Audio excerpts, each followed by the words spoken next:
Amser maith yn ôl, roedd chwarel Penmaenmawr yn le gwahanol iawn i gymharu â heddiw.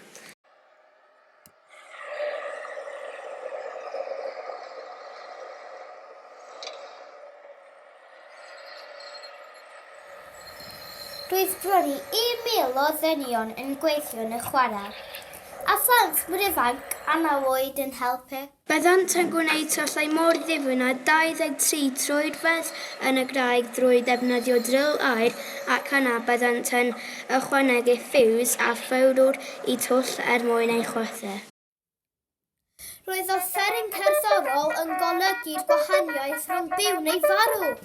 Byddai hwn yn cael ei ddefnyddio i rybuddio pawb bod nhw am chwythu'r graig.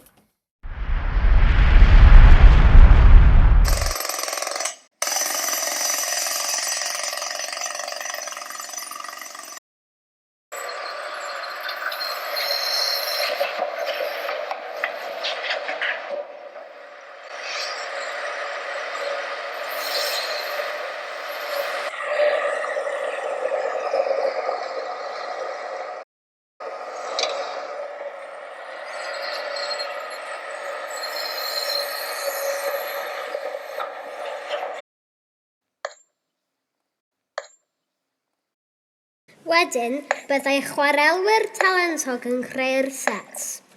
Byddai chwarelwyr yn torri carreg i'r lled a troch cywir gan defnyddio eu llygaid yn unig i fesur yn gywir. Byddai'n cymryd 7 mlynedd i rhywun ddysgu sut i wneud sets. Nhw oedd arglwyddu'r chwarel a nhw oedd yn gwneud yr arian i gyd.